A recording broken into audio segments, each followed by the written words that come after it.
আচ্ছা আচ্ছা, আমাদের আজকে ক্লাস হচ্ছে transmission and distribution of electrical power 2।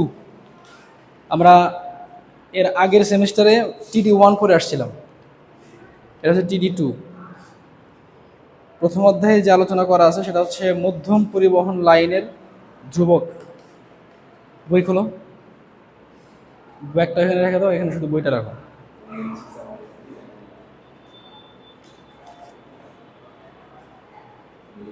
টিডি আসলে আচ্ছা, দেখো এখানে আমরা আগের সেমিস্টারে হচ্ছে শর্ট ট্রান্সমিশন লাইন সম্পর্কে পড়ে আসছিলাম। শর্ট ট্রান্সমিশন লাইন সম্পর্কে পড়ে আসছিলাম আগের সেমিস্টারে। পুরা বোর্ড দেখা যায়। আর এই সেমিস্টারে হচ্ছে প্রথমে শুরু করছে যে মধ্যম পরিবহন লাইনের ধ্রুবক সমূহ, মানে মিডিয়াম লাইন মিডিয়াম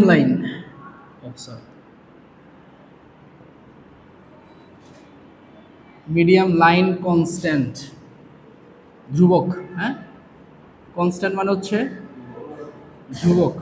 অর্থাৎ আমরা একটা সার্কিটে তিনটা ধ্রুবক নিয়ে মূলত আলোচনা করি।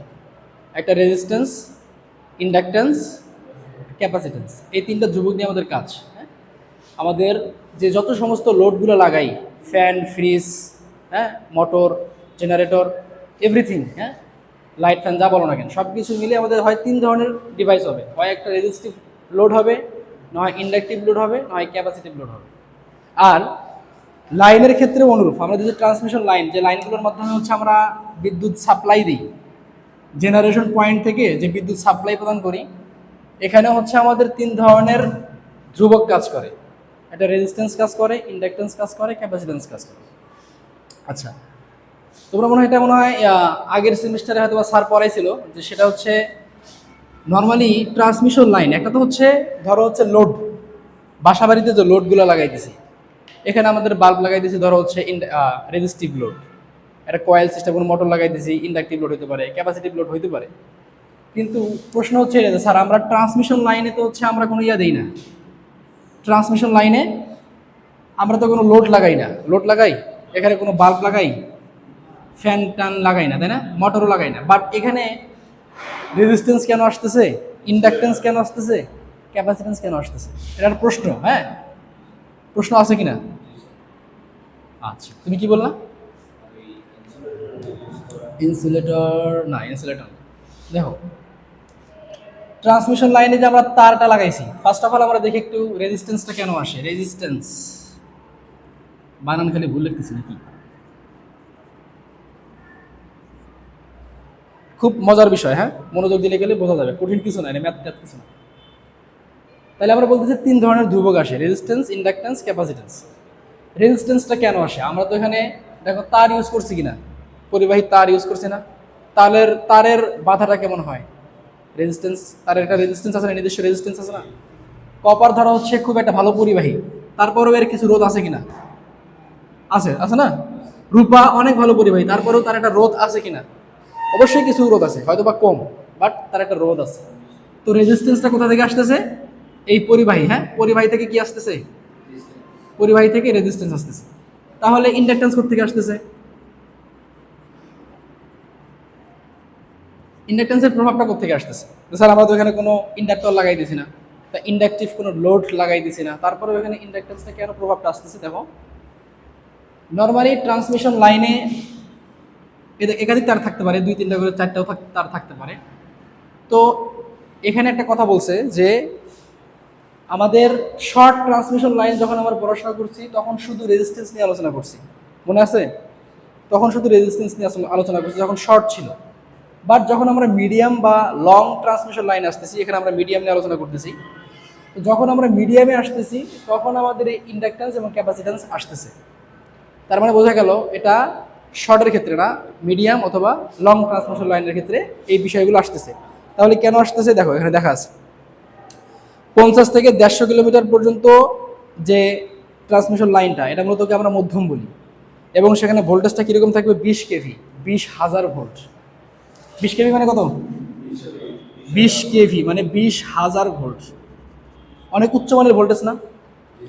এই যখন এই উচ্চমানের ভোল্টেজগুলো আমরা সার্কিট লাইন দিয়ে প্রবাহিত করি তখনই এই ইন্ডাকটেন্স এবং ক্যাপাসিটেন্সের প্রভাবগুলো আসে। কেন আসে দেখো, যখন আমাদের এই লাইনের মধ্যে দিয়ে 20,000 ভোল্ট প্রবাহিত হয় তখন লাইনের উপরে যে আমাদের রেজিস্ট্যান্স লাগানো আছে না, মানে যে ইনসুলেশন লাগানো আছে না, কভার লাগানো থাকে, কভার লাগানো থাকে না, মানে যেগুলো হচ্ছে বাসাবাড়ির কাজ দিয়ে যায়, আমি আসতেছি, ওগুলো যায় না, লাগানো থাকে। বা ধরো হচ্ছে ফাঁকা মাঠে যেগুলো থাকে সেগুলো তো হচ্ছে উপরে ইনসুলেশন লাগানো থাকে না। যদিও ইনসুলেশন লাগা থাকে না বা যদি থাকে, দুইটা ক্ষেত্রেই যখন এই লাইনের মধ্য দিয়ে আমাদের ভোল্টেজ উচ্চ ভোল্টেজ প্রবাহিত হয় তখন এই যে বাইরের যে বাতাসগুলো আছে এই বাইরের বাতাসগুলোকে সে আয়োনাইজড করে ফেলে। আয়োনাইজড মানে হচ্ছে এই বাতাসের মধ্য দিয়েও কিছু পরিমাণ বিদ্যুৎ পাওয়া যায় অল্প একটা এরিয়া জুড়ে। ভোল্টেজ যখন উচ্চ ভোল্টেজ হয়, হ্যাঁ যখন উচ্চ ভোল্টেজ হয় তখন নিম্ন ভোল্টেজের এটা সমস্যা হয় না, বাট যখন উচ্চ ভোল্টেজ হয় এই তুমি যেটা বললা ইনসুলেশন দেওয়া থাকে না বাইরের লাইনগুলোতে, তো ওই সময় দেখা যাবে যে আমাদের এই কন্ডাক্টরের ভিতর দিয়ে তো বিদ্যুৎ প্রবাহিত হবেই, বাকি তার পার্শ্বস্থ যে বায়ুগুলো আছে এই বায়ুগুলোকেও সে কী করে আয়োনাইজড করে ফেলে, মানে বিদ্যুতায়িত করে ফেলে। এই বিদ্যুতায়িত করার কারণে এখানে এক ধরনের ফ্লাক্সের তৈরি হয়, ফ্লাক্সের তৈরি হয়। আর আমরা জানি কি ইন্ডাক্টর কেমন এরকম না, ইন্ডাক্টরে কি হয় ফ্লাক্স, যখন প্রবাহিত হয় তখন কিন্তু ফ্লাক্স উৎপন্ন হয়। এই ফ্লাক্সগুলোর কারণেই এখানে একটা ইন্ডাকটেন্সের প্রভাব সৃষ্টি হয়, বুঝতে পারলাম? তারপরে নর্মালি হচ্ছে আমরা ইন্ডাকটিভ লোড বা ইন্ডাক্টর লাগাইতেছি না, তারপরে আমরা ইন্ডাকটেন্স পাচ্ছি কেন, এই কারণে, এই ফ্লাক্স তৈরি হওয়ার কারণে, আয়োনাইজড বাতাসকে আয়োনাইজড করার কারণে ওইখান দিয়ে একটা বিদ্যুৎ প্রবাহিত হওয়ার চেষ্টা করে, সেখানে ফ্লাক্স তৈরি হয়, যার কারণে হচ্ছে এখানে কি পাই, ইন্ডাকটেন্স পাই। আচ্ছা ইন্ডাকটেন্স আমরা পাইলাম, ঠিক আছে ভালো কথা। আচ্ছা এখানে একটা ভালো বিষয় মনে রাখতে হবে, এই ইন্ডাকটেন্স যেটা পাচ্ছি সেটা পিওর ইন্ডাকটেন্স, পিওর। আমরা চোখ কয়েল সম্পর্কে পড়াশোনা করছিলাম, মনে আছে? চোখ কয়েল যখনই বলতেছিলাম তখন আমাদের একটা রেজিস্টার ছিল আর একটা ইন্ডাক্টর ছিল। তার মানে শুধুমাত্র ইন্ডাক্টর পাওয়ার কথা কিন্তু আমরা পাচ্ছিলাম না, কারণ এটা কয়েল ছিল, চোখ কয়েল, যেখানে একটা ভেজাল মিশ্রিত রেজিস্টার ছিল, ভেজাল ছিল। বাট এখানে কোনো ভেজাল নেই, এটা পুরোটাই একটা পিওর ইন্ডাক্টর হিসেবে কাজ করতেছে, পিওর ইন্ডাকটেন্স। এটা মনে রাখতে হবে, এটা আমাদের ম্যাথে কাজে লাগবে। তার মানে এখানে আমরা যে ইন্ডাক্টরটা পাইতেছি সেটা কি পাইতেছি, পিওর ইন্ডাকটেন্স। হ্যাঁ পিওর ইন্ডাকটেন্স পাচ্ছি, এটা জাস্ট মনে রাখো আর কি। আচ্ছা এখন ইন্ডাকটেন্স গেল, এখন প্রশ্ন সাদা হলে ক্যাপাসিটেন্স কীভাবে পাই? ক্যাপাসিটার তো আমরা লাগাই দিছি না, বা ক্যাপাসিটিভ লোড লাগাই দিছি না, তারপরে ক্যাপাসিটিভ কেন আসতেছে? দেখো আমরা ক্যাপাসিটারের সংজ্ঞা থেকে আমরা কি জানি, যে কোনো একটা পরিবাহীর মাঝে যদি কোনো অপরিবাহী পদার্থ দ্বারা যদি ভাগ করে দেওয়া হয় তাহলে এটাই কি, এটা ক্যাপাসিটর কিনা? তারপরে কোনো একটা পরিবাহীকে যদি অপরিবাহী অপদার্থ দ্বারা, মানে অপরিবাহী দ্বারা যদি ভাগ করে দেওয়া হয় সেখানে চার্জ সঞ্চিত হওয়ার একটা প্রবণতা সৃষ্টি হয়, এটাকে আমরা বলতেছি ক্যাপাসিটর। অনুরূপভাবে দেখো ট্রান্সমিশন লাইনে 2টাও তার থাকতে পারে, 3টাও থাকতে পারে, 4টাও থাকতে পারে। তো দেখো এটা একটা আমাদের কি পরিবাহী না, এটা একটা পরিবাহী, বিদ্যুৎ প্রবাহিত হচ্ছে, এটা একটা পরিবাহী, এটা একটা পরিবাহী, বিদ্যুৎ প্রবাহিত হচ্ছে। মাঝখানে আমরা কি করছি, অপরিবাহী পদার্থ দ্বারা একটা ভাগ করে দিছি, ডিভাইড করে দিছি। আচ্ছা বাতাস কি পরিবাহী না অপরিবাহী? অপরিবাহী। তাহলে দুই পরিবাহীর মাঝখানে যখন বাতাস আছে অপরিবাহী হিসাবে, এই এতটুকু জায়গায় একটা ক্যাপাসিটরের মতো কাজ করতে চাবে কিনা? চাবে না। এখানে পরিবাহী, এখানেও পরিবাহী, মাঝখানে অপরিবাহী বাতাস তো অপরিবাহী। জাসমিন এখানে যদি ক্যাপাসিটর হিসেবে কাজ করতে চায়, কাজ করে, এখানে ক্যাপাসিটরের প্রভাবে কাজ করতে চাইবে কিনা? চাইবে, কারণ এখানে উচ্চ ভোল্টেজ প্রবাহিত হচ্ছে, তাই না? মাঝখানে বাতাস আয়োনাইজ করা আছে, মানে আয়োনাইজ বলতে বাতাস অপরিবাহী হিসেবে কাজ করতেছে, যার কারণে এই দুই পরিবাহীর মাঝখানে একটা ক্যাপাসিটর হিসেবে কাজ করবে, অর্থাৎ এটা একটা ক্যাপাসিটর হিসেবে কাজ করবে। বুঝতে পারলাম? তার মানে আমরা শুধু এতটুকু বুঝলাম যে আমরা যদিও লাইনে ইন্ডাক্টর ক্যাপাসিটর লাগাইতেছি না, তারপরে আমরা এই প্রভাবগুলো পাচ্ছি। কেন পাচ্ছি বিষয়গুলো বুঝছো? এই কারণে পাচ্ছি। তার মানে আমরা এখানে ক্যাপাসিটেন্সও পেয়ে যাচ্ছি। এটা হচ্ছে আরেকটা বিষয় মাথায় রাখতে হবে, এটা শুধুমাত্র মিডিয়াম অথবা লং ট্রান্সমিশন লাইনের মধ্যে। ক্যাপাসিটেন্স এটাও কি বলতো, পিওর ক্যাপাসিটেন্স না? পিওর ক্যাপাসিটেন্স, এটা পিওর ক্যাপাসিটেন্স, কোনো ভেজাল নেই। ওকে আচ্ছা এই বিষয়গুলো আমাদের সামনে ম্যাথে হয়তো বা কাজে লাগবে। এখন আসো আমরা একটু এটা একটু নর্মাল আলোচনা করলাম, কিছু তোলার থাকলে তুলে নাও, সমস্যা নাই। হ্যাঁ,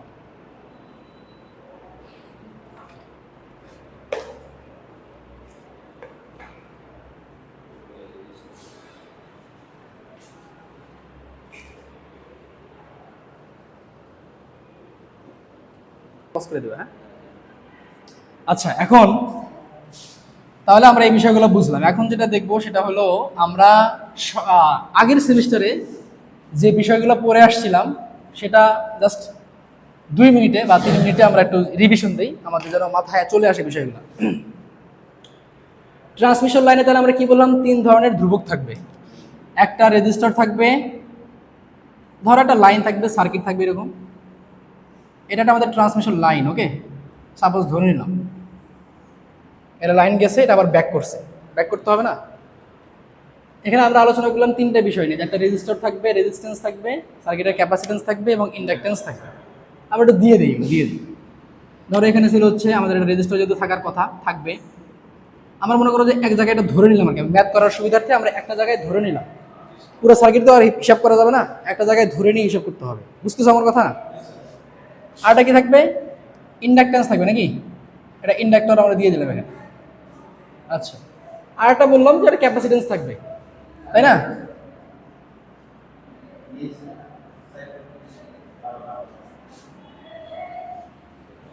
তোমার কি এই ক্লাসের?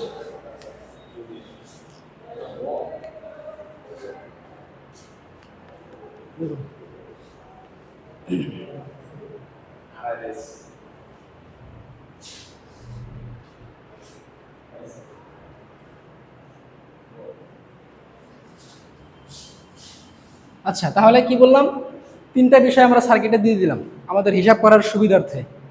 রেজিস্টার লাগাইছি, ইন্ডাক্টর লাগাইছি, ক্যাপাসিটর লাগাইছি। এখন ট্রান্সমিশন লাইন নিয়ে তো আমাদের কোনো কাজ নেই, আমাদের লোড লাগাইতে হবে, আমরা ইউজ করতে চাই, তাই না? তাহলে আমাদের একটা লোড থাকবে, আমাদের একটা লোড থাকবে, যে লোডটা আমরা ধরে নিলাম এখানে আমরা লোড চালাই দিছি।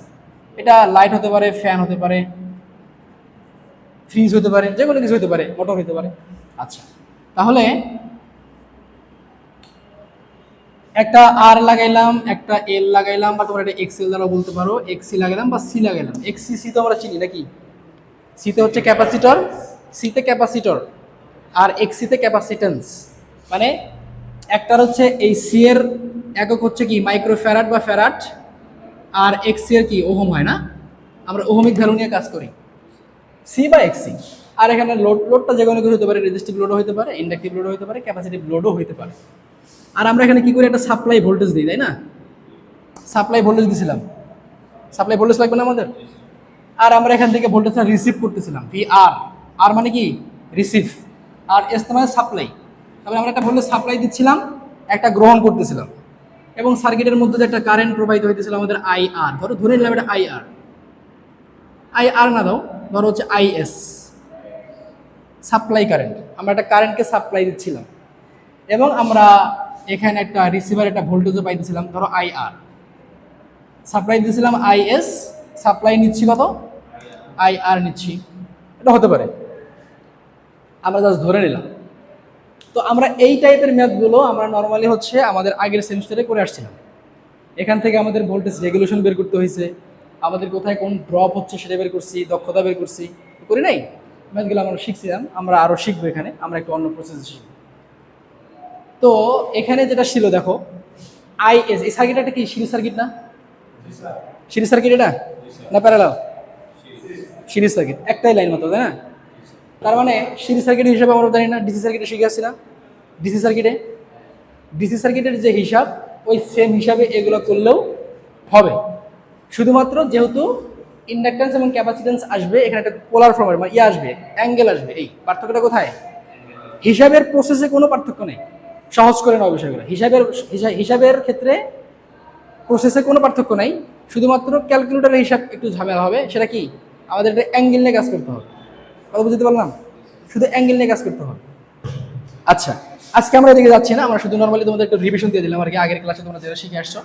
এখানে একটা বিষয় শিখছিলাম আমরা, যে আইএস যা আই আরও কি তাই বলা যায়? আইএস সাপ্লাই কারেন্ট যেটা, এখানে আমরা যে কারেন্টটা রিসিভ করতেছি লোডে, এটা কি একই কারেন্ট? কারেন্ট সিরিজ সার্কিটে কারেন্ট ড্রপ হয়? সিরিজে কারেন্ট না, প্যারালালে ভোল্টেজ সমান, সিরিজে কারেন্ট কি হয়?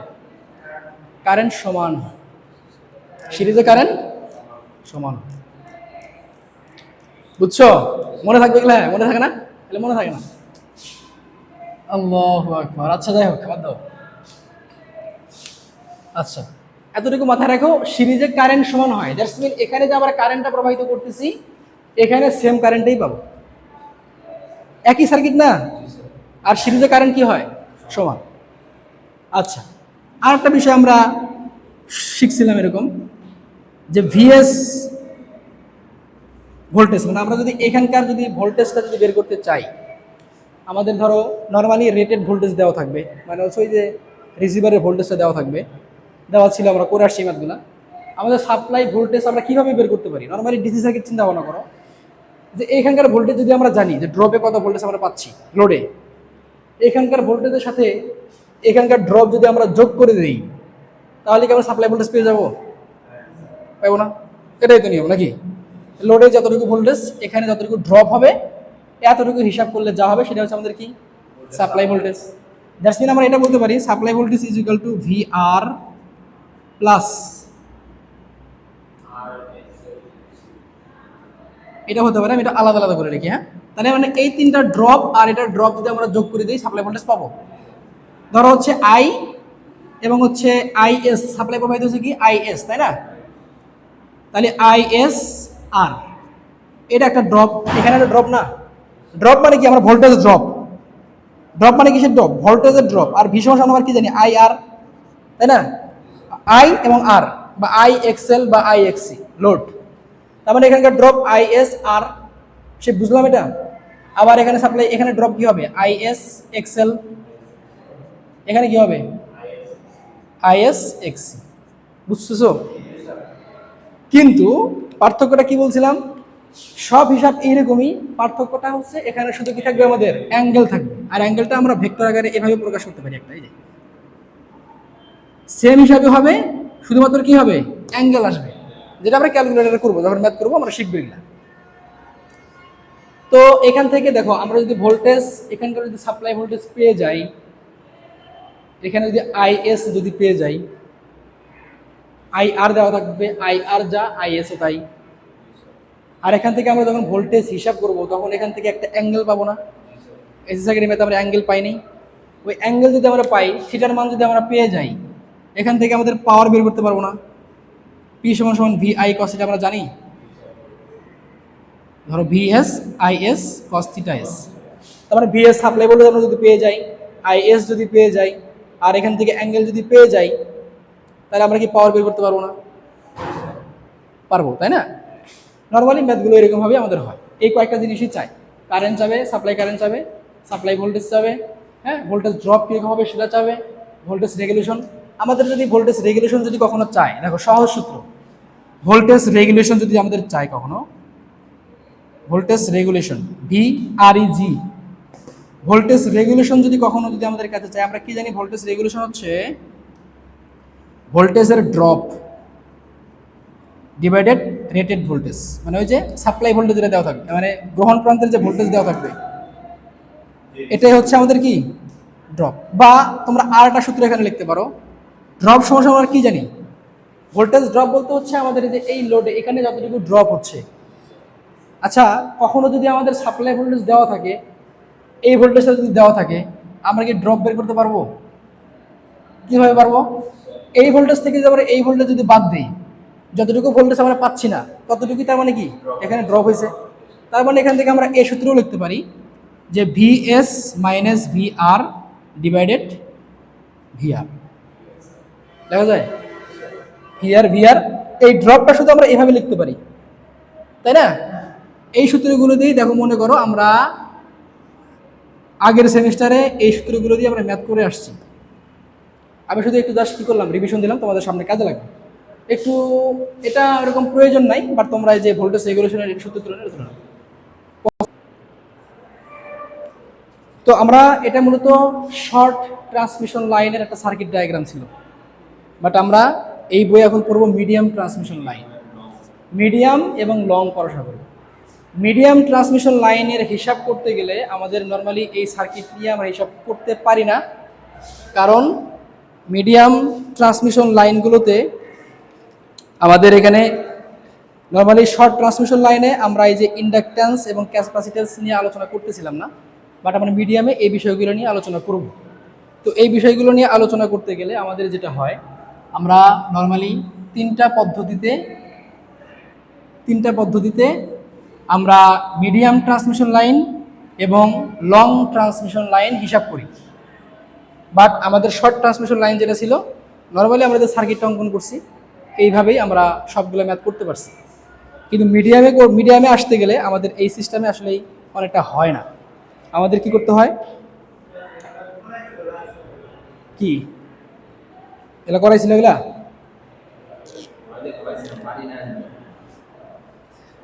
আচ্ছা, তারপরেও অনেকে অনেকে হয়তো ক্লাস করে নাই, তাদের জন্য হয়ে যাবে। দেখো ম্যাথগুলো করাইছিল। আচ্ছা আচ্ছা আচ্ছা, সমস্যা নেই, আমরা আবার দেখতেছি, সমস্যা নেই, আমরা আজকে এটা দেখিনি। আচ্ছা, তাহলে তিনটা পদ্ধতি, কি কি পদ্ধতি এখানে দেখো দেওয়া আছে।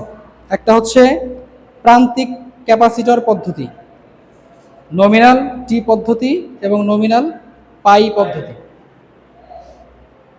আচ্ছা, তাহলে কি বলছে, প্রথমে বলছে প্রান্তিক ক্যাপাসিটর পদ্ধতি। প্রান্তিক ক্যাপাসিটর মানে দেখো ইংলিশে লেখা আছে ইন্ড কন্ডেনসার মেথড। ইন কন্ডেনসার মানে ইন্ড মানে কি শেষ, শেষে আমরা কন্ডেনসার মানে ক্যাপাসিটেন্সকে ধরে নিয়ে হিসাব করব। অর্থাৎ সার্কিটের যে টোটাল ক্যাপাসিটেন্সটা আছে, সার্কিটের টোটাল ক্যাপাসিটেন্সটা আমরা শেষ প্রান্তে গিয়ে হিসাব করব। লোডের যে প্রান্ত, এই প্রান্তে গিয়ে আমরা এই সার্কিটের ক্যাপাসিটেন্সটাকে হিসাব করব। আর বাকি যেগুলো আছে সেগুলো আমরা নর্মালি সিরিজ সার্কিটের মতো করে হিসাব করব। আর নমিনাল টি পদ্ধতি, নমিনাল পাই পদ্ধতি কি, টি আমরা কেমন জানি, টি এরকম না। তো নর্মালি আমরা টি পদ্ধতিতে ক্যাপাসিটেন্সের যে প্রভাবটা, ক্যাপাসিটেন্সের প্রভাবটা আমরা এই পুরো সার্কিটটাকে দুই ভাগ করে মাঝখানে হিসাবে নিয়ে আসি। অর্থাৎ দেখো এখানে কি বলছে, আবার বলি। তার মানে মধ্যম পরিবহন লাইনে অর্থাৎ ক্যাপাসিটেন্সের যে প্রভাবটা, সেটা আমরা নর্মালি এই যে মধ্যম পরিবহন লাইনে আমরা হিসাব করব। এটা তিনটা ভাবে হিসাব করব। একটা হচ্ছে ইন কন্ডেনসার পদ্ধতি, মানে হচ্ছে লোডের কাছাকাছি, মানে লোডের শেষ প্রান্তে, সার্কিটের শেষ প্রান্তে আমরা ক্যাপাসিটরকে হিসাব করব। আর নমিনাল টি পদ্ধতিতে হচ্ছে সার্কিটের মাঝে হিসাব করব।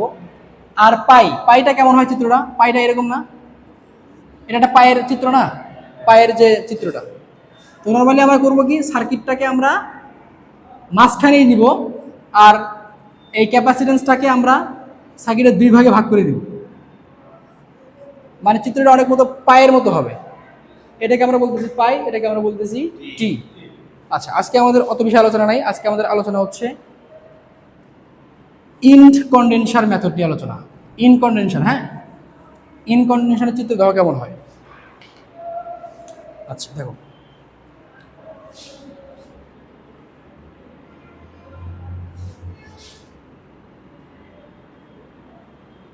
আচ্ছা তার মানে রেজিস্টার আসলো, ইন্ডাক্টর আসলো, বাট ক্যাপাসিটরটা আমরা কি করবো এখন, শেষ প্রান্তে আমরা লোডের কাছাকাছি শেষ প্রান্তে গিয়ে আমরা এটা হিসাব করব। আর আমাদের ধরো এই যে এখানে লোড থাকবে, যে লোডটা আমরা ওখানে লাগাইছিলাম, হ্যাঁ,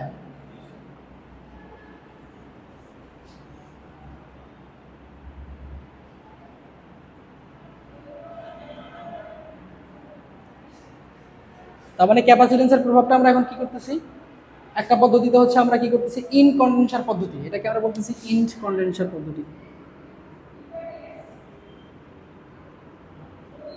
ইন কন্ডেনসার পদ্ধতি মেথড, ইন কন্ডেনসার মেথড। তার মানে আমার ক্যাপাসিটরটাকে শেষ প্রান্তে হিসাব করতেছি, আমরা নাম দেই এগুলো আর এক্সেল ধরো এল দিলাম, এটা হচ্ছে কি সি। হ্যাঁ, এখন থেকে যেটা পড়াশোনা করতেছি এটা আমাদের পরীক্ষায় আসবে, অর্থাৎ এই অধ্যায়ের যদি কোনো পরীক্ষায় যদি প্রশ্ন দেয় এখান থেকে প্রশ্নগুলো আসবে, হয় চিত্র ভেক্টর ডায়াগ্রাম সহ অথবা শুধু ভেক্টর ডায়াগ্রাম, এগুলো আমাদের আসবে। এগুলো যদি আমরা সহজে যদি বোঝার চেষ্টা করি এটা কঠিন কিছু হবে না। হ্যাঁ, দেখো তার মানে আমরা কি করতেছিলাম, একটা সাপ্লাই ভোল্টেজ দিচ্ছিলাম, মনে আছে? একটা সাপ্লাই কারেন্ট দিচ্ছিলাম এবং আমাদের এই যে লোডে একটা কি পাইতেছিলাম, রিসিভিং একটা ভোল্টেজ এবং এটা হচ্ছে আইআর, রিসিভিং কারেন্ট। আর একটা বিষয় আমরা শিখছিলাম যে প্যারালালে সার্কিট, প্যারালালে কি হয়, ভোল্টেজ কি হয়, ভোল্টেজ সমান। তার মানে এই লোডের আর আরিতেই ক্যাপাসিটরটা লাগানো আছে না, মাঝখানে কোনো রেজিস্টার কোনো কিছু আছে নাই। তার মানে আমরা এটা কি করি, এই যে লোডের আড়াআড়িতে যে বিষয়টা আমরা পাই, লোডের আড়াআড়িতে এখানকার যে ভোল্টেজটা ভিআর, এই ভোল্টেজটা আমাদের কোথায় থাকবে, ক্যাপাসিটরের আড়াআড়িতে থাকবে। একই না, যেটা প্যারালাল আছে কিনা, অর্থাৎ আমরা যেখানে যদি মিটার লাগাই এখানে ভোল্টেজটা কি পাবো, ভিআর পাবো। আবার যদি এখানে এসে যদি ভোল্ট মিটার লাগাই, একই লাইন না, তার মানে ভোল্টেজটা আমাদের কি থাকবে, সেম। তার মানে এখানেও আমরা যে ভোল্টেজটা পাইতেছি এর আড়াআড়িতে, ভিসির আড়াআড়িতে যে ভোল্টেজটা পাচ্ছি সেটা ভিআর এর সমান, বলা যায় এটা, বলা যায়। আচ্ছা, আর এখান থেকে ধরো হচ্ছে একটা কারেন্ট প্রবাহিত হচ্ছে, যেটা হচ্ছে আমাদের আইসি কারেন্ট প্রবাহিত হচ্ছে এখান দিয়ে, কারণ কারেন্ট ভাগ হয়ে যাবে না, আইসি এই দিক দিয়ে আসবে, আইআর আমরা ধরলাম এই দিক দিয়ে যাবে, দুইটা শাখায় দুই ধরনের কারেন্ট আমরা নিলাম। আচ্ছা, এখান থেকে দেখো তো আমরা কি এটা বলতে পারি, আমরা যদি মোট কারেন্ট, মানে মোট কারেন্ট কত, সাপ্লাই না, এই যে সাপ্লাই কারেন্ট যেটা মোট কারেন্ট না, এটা এই কারেন্ট সমান সমান এই কারেন্ট আর এই কারেন্টের যোগফল বলা যায়, এই কারেন্টের যোগফল বলা যায়। তার মানে মোট current is equal two IC plus IR বলা যায়। শুধুমাত্র পার্থক্য কি, এর হচ্ছে যোগটা হচ্ছে ভেক্টরিক্যাল যোগ, যোগটা কি ভেক্টরিক্যাল যোগ, ঠিক আছে।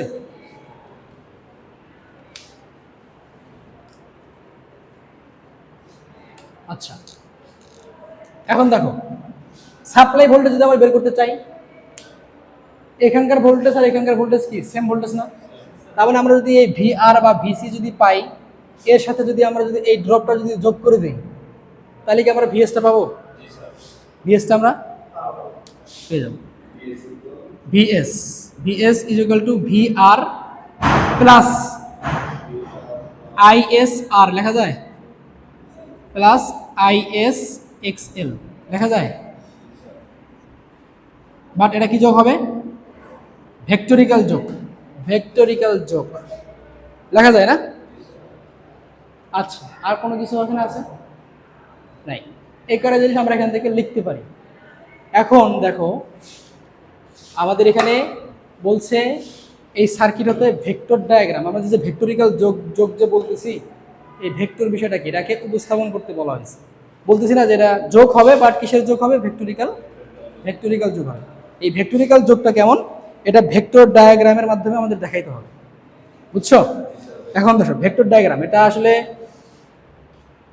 সবাই বুঝতে চায় না, মানে অনেকে কঠিনভাবে নেয় ভেক্টরিক্যাল যে ডায়াগ্রামটা, এটা আসলে কঠিন কিছু না, কিছু কিছু বিষয় বুঝলে আমাদের সহজ হবে। দেখো নর্মালি আমরা পাওয়ার ফ্যাক্টর কি জানি, ভোল্টেজ থেকে কারেন্টের যে মধ্যবর্তী কোণ, তাই না, ভোল্টেজ এবং কারেন্টের মধ্যবর্তী কোণটাই হচ্ছে আমাদের কি বলে, কোসাইন মানকে পাওয়ার ফ্যাক্টর বলে। মানে ভোল্টেজ থেকে কারেন্ট একটা নির্দিষ্ট দূরত্ব থাকবে, তাই না, দূরত্ব বলতে একটা অ্যাঙ্গেল করে থাকবে।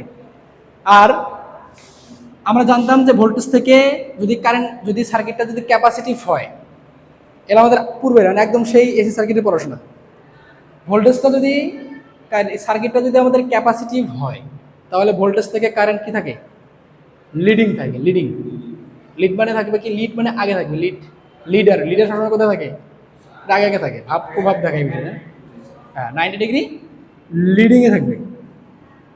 আর সার্কিটটা যদি লিড মানে যে উপরের দিকে থাকবে, হ্যাঁ 90 ডিগ্রি। আর যদি ইন্ডাকটিভ হয় তাহলে ভোল্টেজ থেকে কারেন্টটা কোথায় থাকবে, ল্যাগিং থাকবে, 90 ডিগ্রি হতে পারে, বা এর কমও হতে পারে, না, কমও হতে পারে। এটা ডিপেন্ড করে আমার ইন্ডাক্টর বা ক্যাপাসিটরটা পিওর কিনা, যদি পিওর হয় তাহলে 90 ডিগ্রি, আর যদি পিওর না হয় তারপরে কোনো একটা নির্দিষ্ট অ্যাঙ্গেল, এই অ্যাঙ্গেল হতে পারে, এই অ্যাঙ্গেল হতে পারে, এই অ্যাঙ্গেল হতে পারে, হ্যাঁ, এটা ডিপেন্ড করে পিওর কিনা। বাট আমরা এই সার্কিটগুলোতে রেজিস্টর, ইন্ডাক্টর যেগুলো নিচ্ছি, ক্যাপাসিটর নিচ্ছি, এগুলো কি পিওর না? সব পিওর না? দ্যাটস মিন 90 ডিগ্রি হিসেবে আসবে। আচ্ছা, তাহলে আমরা একটা ভেক্টর ডায়াগ্রামে যাই। আচ্ছা, এখন ভেক্টর ডায়াগ্রাম অঙ্কন করতে গেলে আমাদের একটা অক্ষ ধরে নিতে হয়, নর্মালি এক্স বা ওয়াই অক্ষ ধরে নিতে হয়, এবং একটা রেফারেন্স ধরে নিতে হয়, যে রেফারেন্সের সাপেক্ষে, যাকে রেফারেন্স ধরে আমরা সার্কিটটাকে আঁকাবো। তো তুমি চাইলে এখানে যে কোনো একটা কারেন্টকে রেফারেন্স ধরেও আগাইতে পারো, যে কোনো একটা ভোল্টেজকে রেফারেন্স ধরেও আগাইতে পারো, বাট আমাদের যেটা সহজ হবে আমরা সেটাকে ধরে অঙ্কন করবো। হ্যাঁ, এখানে আমাদের দেখো ভোল্টেজগুলো কি এই সার্কিটগুলোতে সমান? ভোল্টেজগুলো সমান না? আলাদা আলাদা শাখায় ভোল্টেজগুলো আমাদের সমান, এই জন্য আমরা ভোল্টেজকে রেফারেন্স ধরে অঙ্কন করার চেষ্টা করবো। দেখো ভোল্টেজ, এটাকে আমরা বলতেছি কি ভিআর। হ্যাঁ, ভিআর। আচ্ছা, ভেক্টর ডায়াগ্রামের ক্ষেত্রে একটা বিষয় যেটা মাথায় রাখতে হবে সেটা হলো সমজাতীয় যে ভেক্টর রাশিগুলো হবে, ভোল্টেজের যে ভেক্টর, ভোল্টেজের ভেক্টরগুলা যদি আমরা যে কয়টা ভেক্টর লাইন আসবে, যেখানে গিয়ে শেষ হবে ওইখান থেকে আর একটা ভোল্টেজ শুরু হবে, ওইটা যেখানে শেষ ওখান থেকে আর একটা শুরু। কারেন্ট, কারেন্ট যেখানে একটা গিয়ে শেষ ওখান থেকে আর একটা শুরু। বাট ভোল্টেজ যেখানে শেষ সেখান থেকে কারেন্ট শুরু করার কোনো অপশন নাই, আমার সুযোগ নেই, সমজাতীয় হইতে হবে। হ্যাঁ, হ্যাঁ। এখন দেখো, তার মানে আমরা ভোল্টেজ ভি আরটাকে আমরা রেফারেন্স ধরে নিছি, আর কারেন্ট, তাহলে ভোল্টেজ আমরা নিলাম। এখন কারেন্ট, কারেন্ট আমাদের কয়টা আছে? একটা আছে আইএস, একটা আইসি, আর একটা আইআর। আইআর, এই যে আমরা যে লোডটা লাগাইছি, এটা ইন্ডাক্টরও হইতে পারে, ক্যাপাসিটরও হইতে পারে, বাট নর্মালি আমরা হিসাবে ধরে নিই ক্যাপাসিটি, মানে লোডটা কেমন হবে? ইন্ডাকটিভ। এটা ধরে নেওয়ার বিষয়টা হচ্ছে কেমন, আমরা যত সমস্ত লোড লাগাই ম্যাক্সিমাম লোড মানে 95% আমাদের হচ্ছে ইন্ডাকটিভ লোড, খুব কম পরিমাণ হয় যেটা ক্যাপাসিটিভ, যার কারণে আমরা ইন্ডাকটিভ লোড ধরেই আমরা মূলত করে থাকি। তার মানে এখান থেকে যে শুরু কারেন্ট, আমরা কারেন্ট ভোল্টেজ থাকবে, কারেন্ট, কারেন্ট ধরো একটা নির্দিষ্ট অ্যাঙ্গেলে থাকবে, ইন্ডাকটিভ লোড। পিওর ইন্ডাকটিভ তো হবে না, পিওর ইন্ডাকটিভ কি হবে? লোড তো পিওর ইন্ডাকটিভ হবে না, রোদও থাকবে, ইন্ডাক্টরও থাকবে, পিওর হবে না। দ্যাটস মিন এটা 90 ডিগ্রি হবে না, এটা আমাদের একটা নির্দিষ্ট পরিমাণে একটা অ্যাঙ্গেলে থাকবে, ধরো এতটুকু পরিমাণের অ্যাঙ্গেলে থাকবে, এটাকে আমরা বলতেছি আই আর। এখন দেখো আই আর গেল, আইসি আছে। হ্যাঁ, আইসি আছে না? আইসি, এই যে আমরা যে ক্যাপাসিটেন্সটা ধরে নিছি, এই ক্যাপাসিটেন্সটা আমাদের পিওর না? আর পিওর হলে কি হয়? 90 ডিগ্রি অ্যাঙ্গেলে থাকে না? ভোল্টেজ থেকে কি থাকবে? লিডিং না lagging? Capacitive, capacitive leading, capacitive leading. Leading মানে এখান থেকে কি হবে? 90 ডিগ্রি, 90 ডিগ্রি অ্যাঙ্গেলে থাকবে, এখান থেকে 90 ডিগ্রি।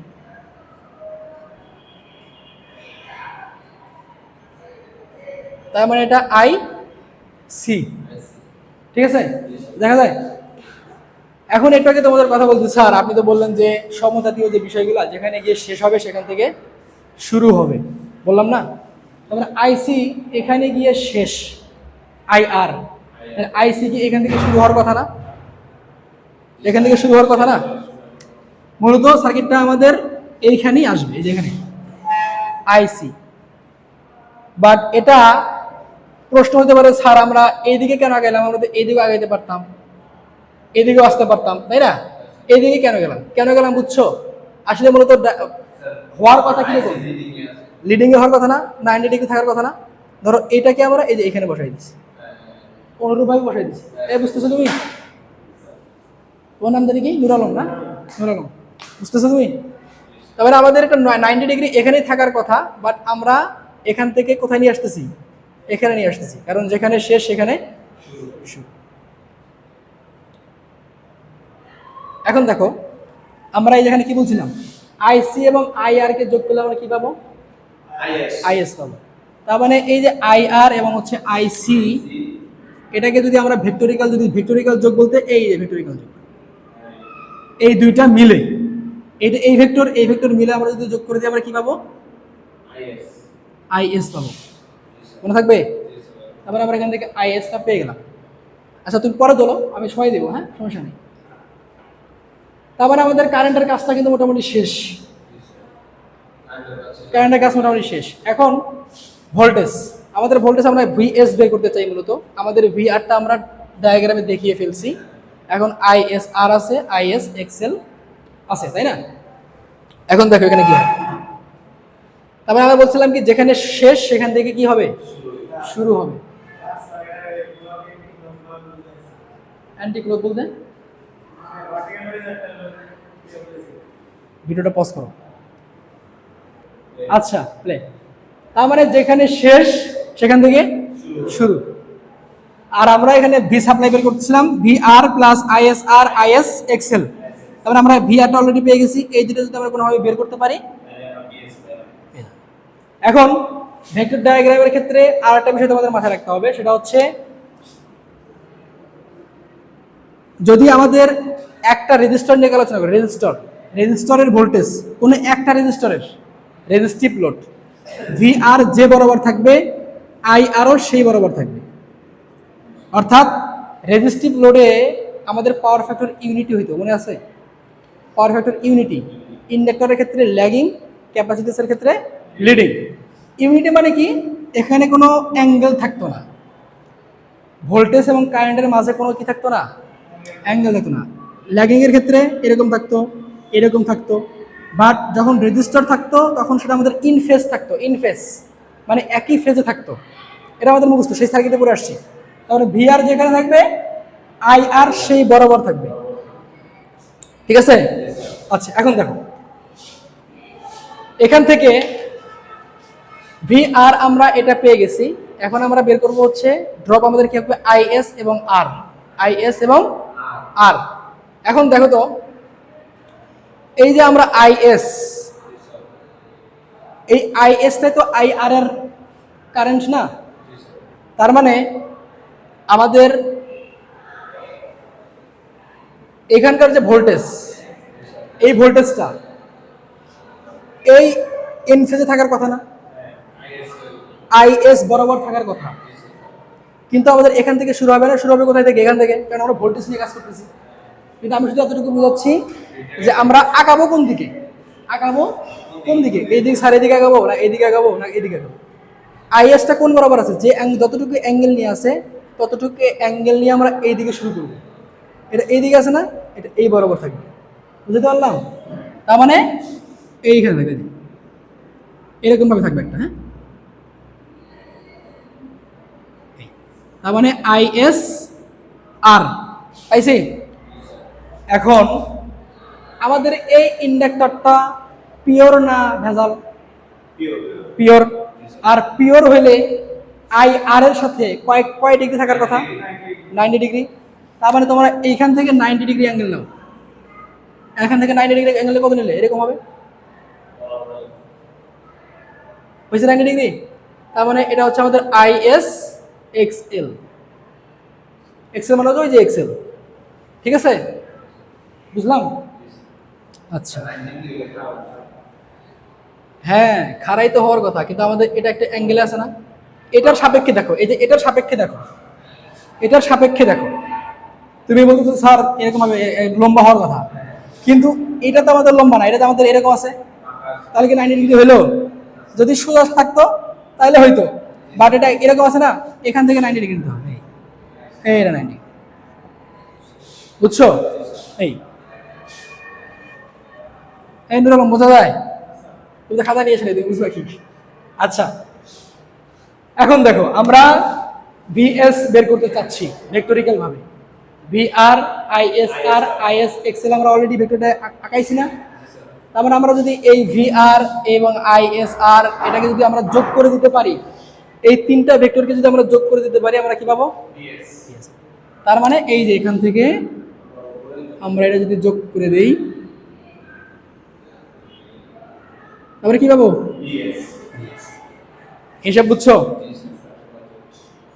এবং আমরা ত্রিভুজ সূত্র থেকে আরেকটা শিখছিলাম, আই আর আই এক্সএল, এখানে কি শিখছিলাম, আই জেড এল, মানে এটা ইম্পিডেন্স, রেজিস্টার ক্যাপাসিটর ইম্পিডেন্স বলছিলাম না? তো আমরা যদি এই আইএসআর এবং আইএস এক্সএল কে যদি আমরা এই এতটুকু যদি আমরা যোগ করে যদি দেই ভেক্টরিক্যাল ভাবে, তাহলে আমরা কি পাবো, আই জেড আইএস জেড পাবো এটা আমরা। দ্যাটস মিন এই যে এতটুকু মিলে হচ্ছে কি জেড এল বা জেড, ওইটাই সেই জেড। হ্যাঁ, এখন এই চিত্রটা আঁকায় না।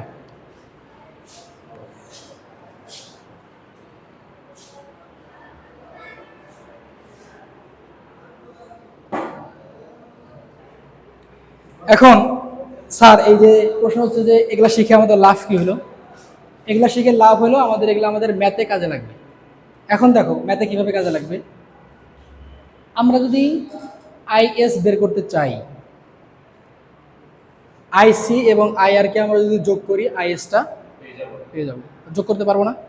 আমাদের যদি এই কারেন্ট যদি দেওয়া থাকে বের করতে পারবো। আবার যদি ভিএস বের করতে চাই, আমাদের ভিআর এর মানটা যদি দেওয়া থাকে, আর আমরা যদি এখানকার যদি আইএসটা যদি পেয়ে যাই, এখানকার ড্রপ বের করতে পারবো না? আর এবং আই এক্সেল দেওয়া থাকবে, আমরা এখান থেকে ড্রপটা বের করতে পারবো।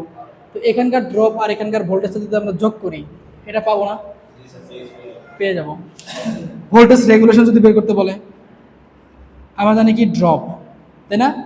ভোল্টেজ ড্রপ ডিভাইডেড কি রেটেড ভোল্টেজ, মানে হচ্ছে যে এই ভোল্টেজটা ভিআর। তো আমরা যদি এখান থেকে ড্রপটা যদি বের করতে পারি, এখান থেকে আমরা ভোল্টেজ রেগুলেশন বের করতে পারবো না। বা আমরা একটা জিনিস শিখলাম যে ভোল্টেজ ড্রপ কেমন হয়, VS minus VR divided VR. এই যে দুই সূত্রের যে কোনো একটা বসালে আমরা ভোল্টেজ রেগুলেশনটা পেয়ে যাব, তাই না? এখন আমাদের যদি পাওয়ার বের করতে বলে, পাওয়ার আমরা পাবো না। পাওয়ার কীভাবে পাবো? পি সমান জানি কি ভিআই কস থিটা। আমাদের যদি ভিএস দেওয়া থাকে, আইএস যদি আমরা পাই, থিটা এস যদি আমাদের থাকে, তাহলে কি আমরা পাওয়ার পাবো না? পাওয়ার পাবো কি না? এটা মনে করো পিএস সাপ্লাই পাওয়ার। আবার যদি পি আর যদি বের করতে চাই, বের করতে বলে, মানে আমাদের যে গ্রহণ প্রান্তের পাওয়ার কত হবে, সূত্র same, V I cos theta. তাহলে আমরা যদি ভি আর যদি পাই, আই আর যদি পাই, থিটা আর যদি পাই, তাহলে কি আমরা ওইখানকার পাওয়ারটা বের করতে পারবো? একদম ডিসি সার্কিটের মতো ম্যাথ না? পার্থক্য আছে? নর্মালি এসি সার্কিটের যে সিরিজ সার্কিটের যে ম্যাথ, সেই ম্যাথই না। তো আমরা শুধু এই সূত্রগুলো দেখে আসবো। ওকে, সূত্রগুলো দেখে আসবো। আর এই সার্কিট ডায়াগ্রামটা আমাকে নেক্সট ক্লাসে আঁকাই দিতে হবে। এই যে এইটা ভেক্টর ডায়াগ্রাম তুমি ফার্স্ট আঁকাই দিবে। তুমি ওকে তুলে নিছো কিনা বা করছো কিনা, হ্যাঁ, বলে না, খাতায় তুলে দেবে, খাতায় লিখে দেবে। এবং আমার পরবর্তীতে নেক্সট ক্লাসে আমরা ওই যে টি মেথড এবং পাই মেথড শেষ করবো। হ্যাঁ, আজকে শেষ হতো টি মেথডটা ডাবল ক্লাস হলে। যাই হোক, তার মানে এই ভ্যালুগুলো যদি আমরা যদি সূত্রগুলো যদি জানা থাকে, আমরা পাবো না সব কিছু? এই ম্যাথগুলো আমাদের এভাবে করলে ম্যাথগুলো হয়ে যাবে। নেক্সট ক্লাসে আমরা ম্যাথ করবো ইনশাআল্লাহ।